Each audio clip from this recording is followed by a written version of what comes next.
क्या दो लोग बिना साथ रहे भी एक दूसरे के दिल में हमेशा के लिए बस सकते हैं? क्या कोई अपरिचित व्यक्ति जिंदगी का सबसे बड़ा सबक बन सकता है? रविंद्रनाथ टैगोर की लिखी कहानी अपरिचिता ऐसी ही एक अनोखी प्रेम कहानी है, जहाँ प्रेम से ज्यादा महत्व आत्मसम्मान और मानवीय मूल्यों का है। तो आइए आज हम सुनते हैं श्री रविंद्रनाथ टैगोर की लिखी कहानी अपरिचिता, भाग एक।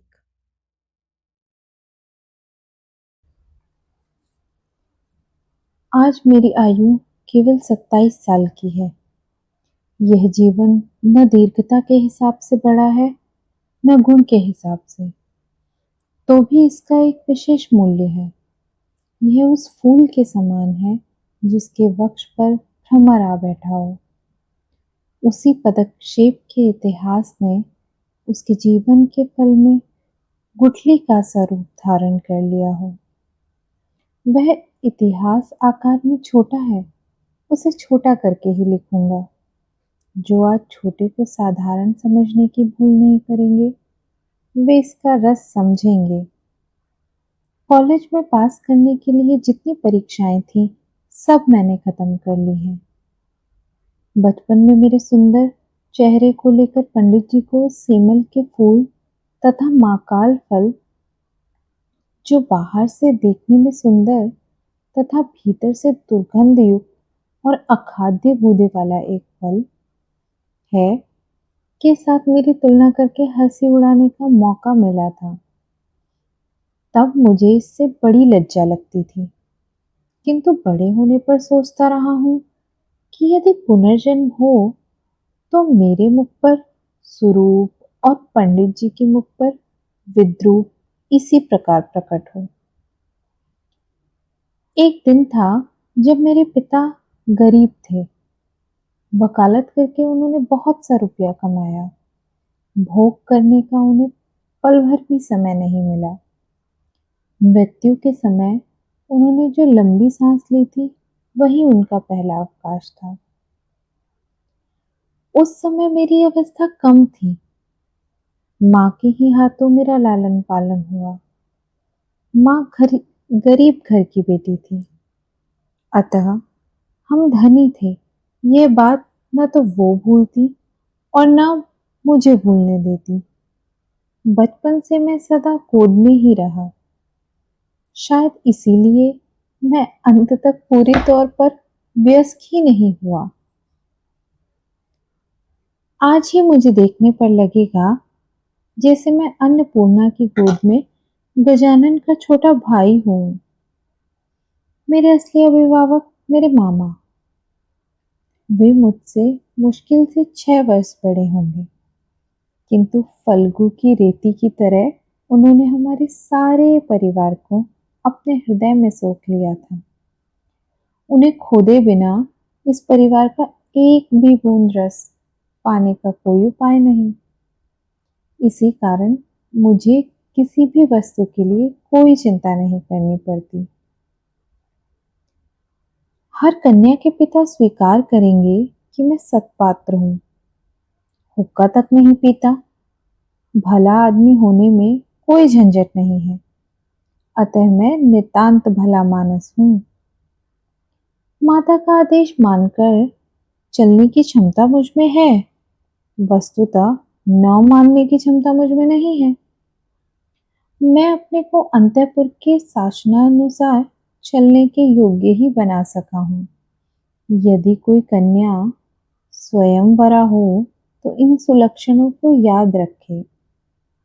बड़े बड़े घरों से मेरे विवाह के प्रस्ताव आए थे, किंतु मेरे मामा का, जो धरती पर मेरे भाग्य देवता के प्रधान एजेंट थे, विवाह के संबंध में एक विशेष मत था। अमीर की कन्या उन्हें पसंद न थी। हमारे घर जो लड़की आए वह सिर झुकाए हुए आए, वे यही चाहते थे। फिर भी रुपए के प्रति उनकी नस नस में आसक्ति समाई हुई थी। वे ऐसा समधी चाहते थे जिसके पास धन तो ना हो, पर जो धन देने में त्रुटि न करे, जिसका शोषण तो कर लिया जाए, पर जिसे घर आने पर गुड़गुड़ी के बदले बंधे हुक्के में तंबाकू देने पर जिसकी शिकायत न सुननी पड़े। मेरा मित्र हरीश कानपुर में काम करता था। छुट्टियों में उसने कलकत्ता आकर मेरा मन चंचल कर दिया। बोला, सुनो जी, अगर लड़की की बात हो तो एक अच्छी खासी लड़की है। कुछ दिन पहले ही एमए पास किया था।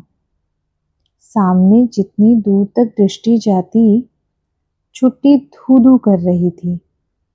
परीक्षा नहीं है, उम्मीदवारी नहीं है, नौकरी नहीं, अपनी जायदाद देखने की भी चिंता नहीं, शिक्षा भी नहीं, इच्छा भी नहीं।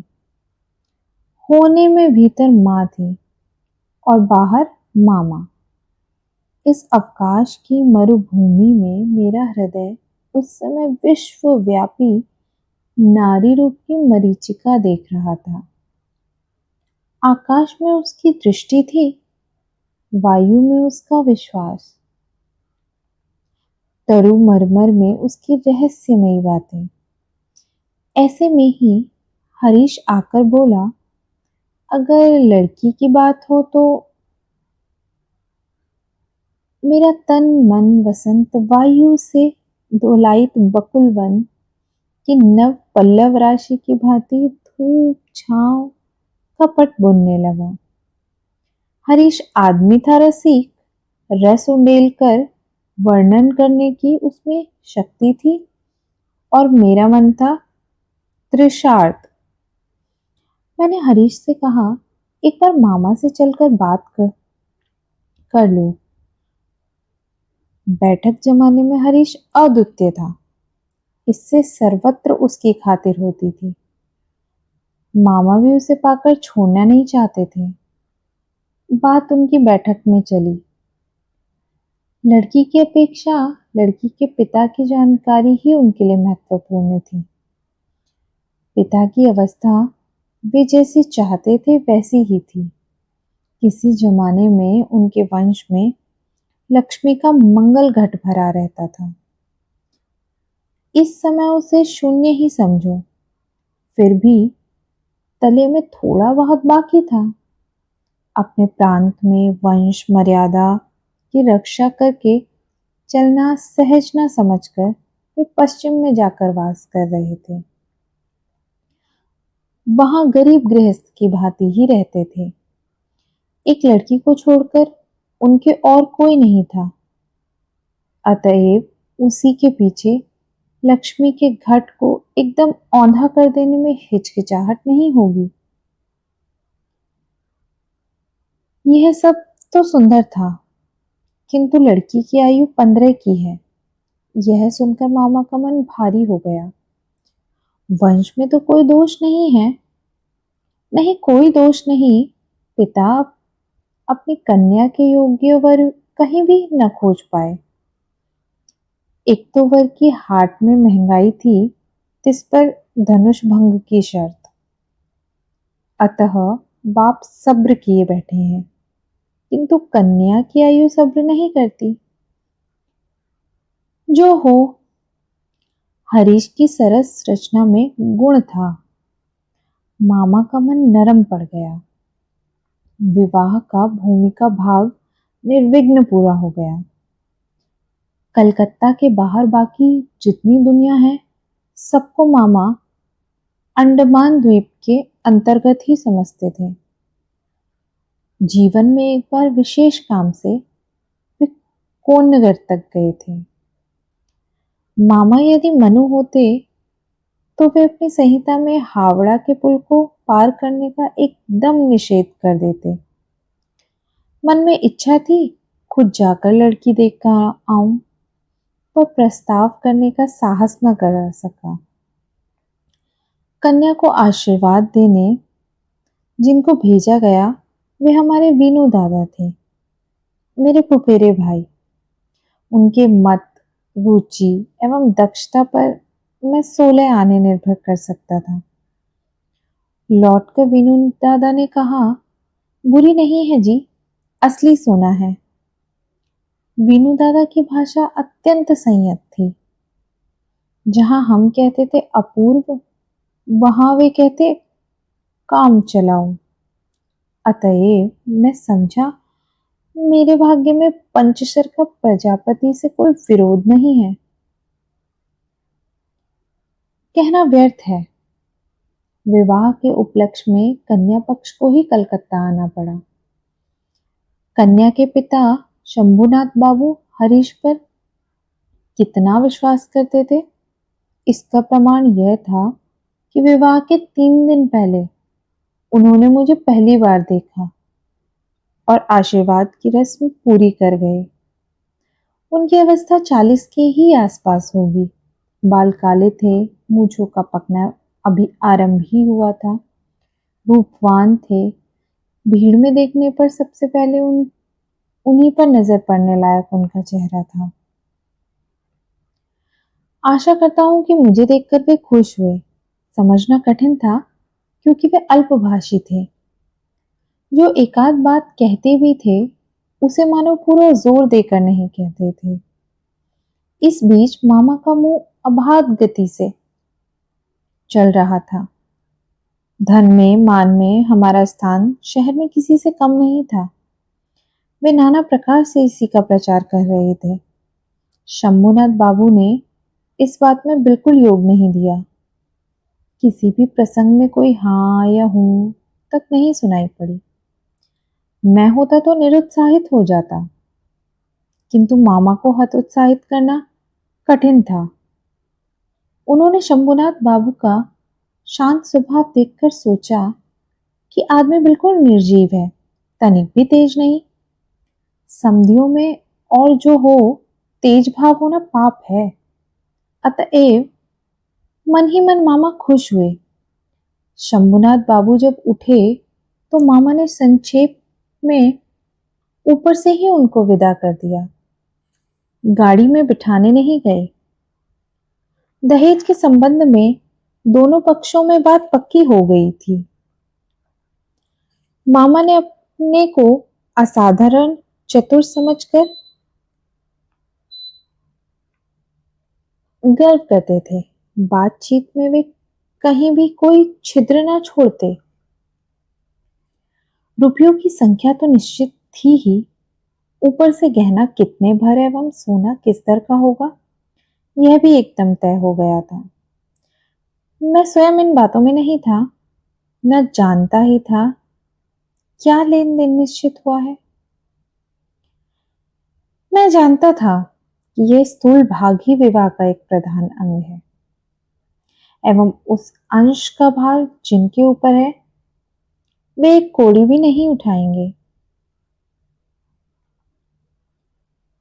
एवं उस अंश का भार जिनके ऊपर है वे एक कौड़ी भी नहीं ठगाएंगे। वस्तुतः अत्यंत चतुर व्यक्ति के रूप में मामा हमारे सारे परिवार में गर्व की प्रधान वस्तु थे। जहां कहीं भी हमारा कोई संबंध हो, पर्वत की बुद्धि की लड़ाई में जीतेंगे, यह बिल्कुल पक्की बात थी। इसीलिए हमारे यहाँ कभी न रहने पर भी एवं दूसरे पक्ष में कठिन अभाव होते हुए भी हम जीतेंगे, हमारे परिवार की जिद थी।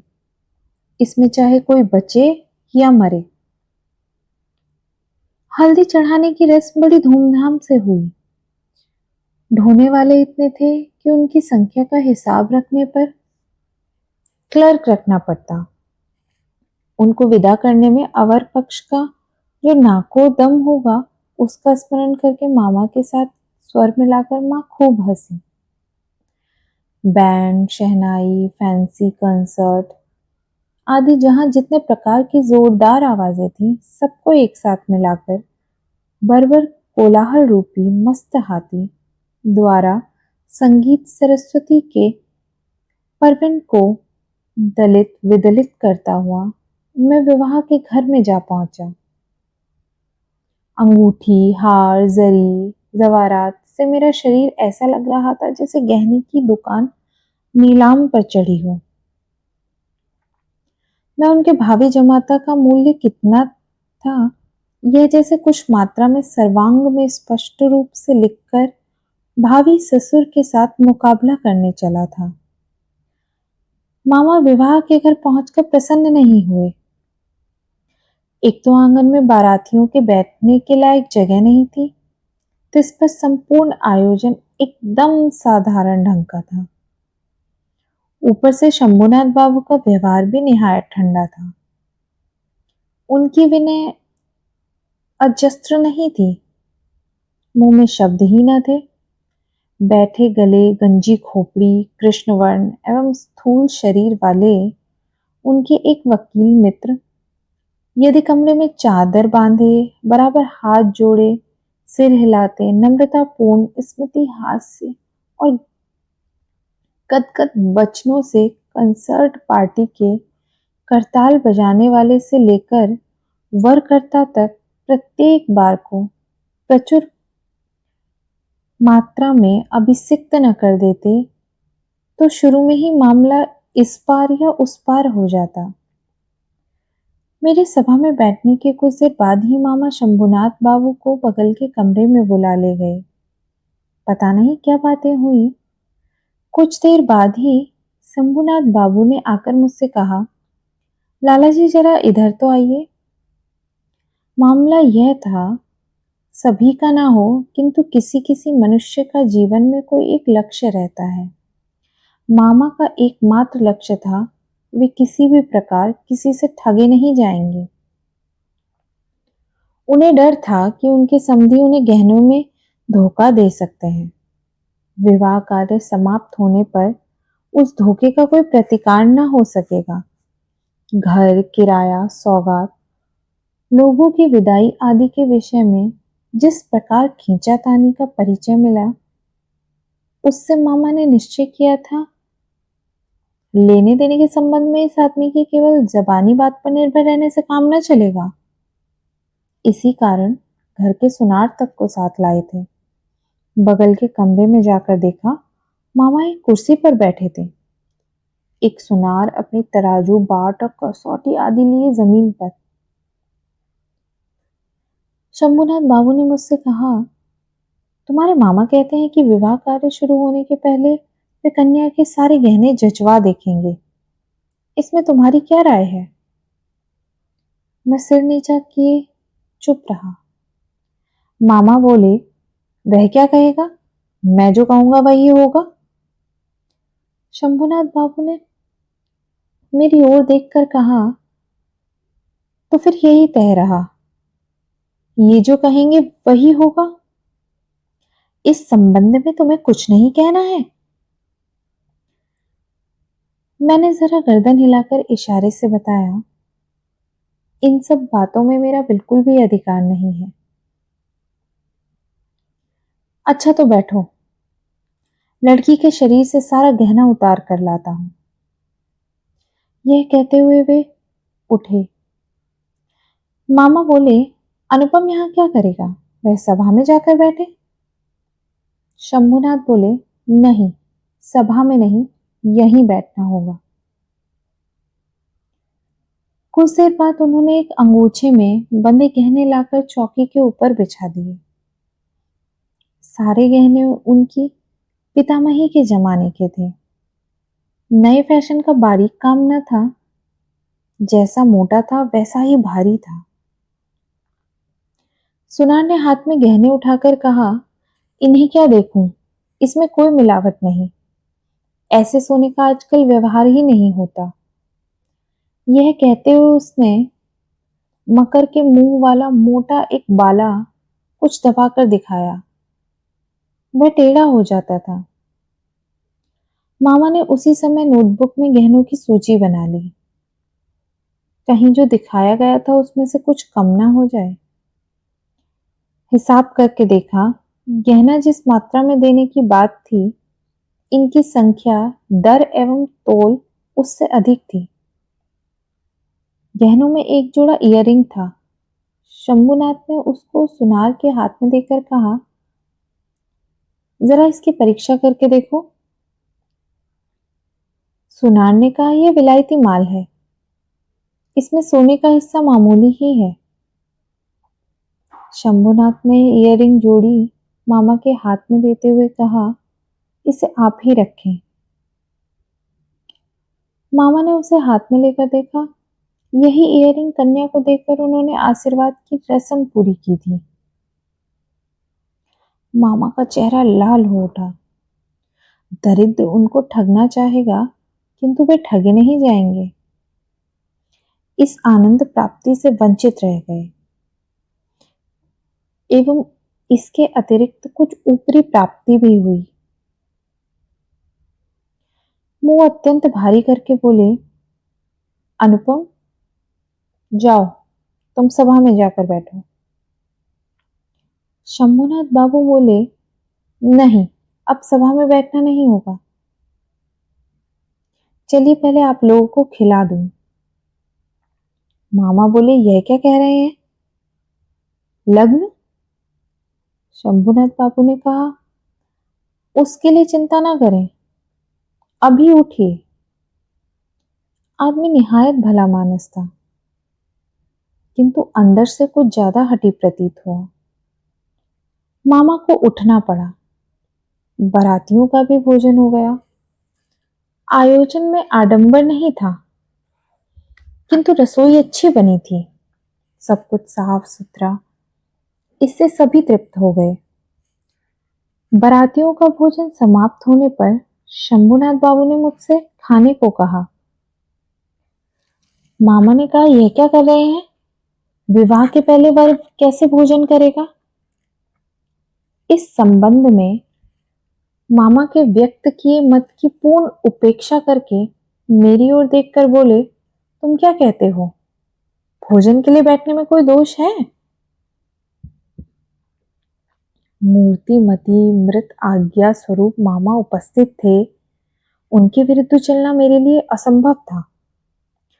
मैं भोजन के लिए न बैठ सका। तब शंभुनाथ बाबू ने मामा से कहा, आप लोगों को बहुत कष्ट दिया है। हम लोग धनी नहीं हैं, आप लोगों के योग्य व्यवस्था नहीं कर सके, क्षमा करें। रात हो गई है, आप लोगों का कष्ट और नहीं बढ़ाना चाहता। तो फिर इस समय मामा बोले, तो सभा में चलिए, हम तो तैयार हैं। शंभुनाथ बोले, तब आपकी गाड़ी बुलवा दूं? मामा ने आश्चर्य से कहा, मजाक कर रहे हैं क्या? शंभुनाथ ने कहा, मजाक तो आप ही कर चुके हैं। मजाक के संपर्क को स्थायी करने की मेरी इच्छा नहीं है। मामा दोनों आंखें विस्फारित कर किए अवाक रह गए। शंभुनाथ ने कहा, अपनी कन्या का गहना मैं चुरा लूंगा? जो यह बात सोचता है, उसके हाथों में कन्या नहीं दे सकता। मुझसे एक शब्द कहना भी उन्होंने आवश्यक नहीं समझा। कारण प्रमाणित हो गया था, मैं कुछ भी नहीं था। उसके बाद जो हुआ उसे कहने की इच्छा नहीं होती। झाड़ फानुस तोड़ फोड़ कर चीज वस्तु को नष्ट भ्रष्ट करके बारातियों का दल दक्ष यज्ञ का नाटक पूरा करके बाहर चला आया। घर लौटने पर बैंड शहनाई और कंसर्ट सब साथ नहीं बजे एवं अभ्रक के झाड़ों ने आकाश के तारों के ऊपर अपने कर्तव्य का निर्वाह करके कहाँ महानिर्वाण प्राप्त किया, पता नहीं चला।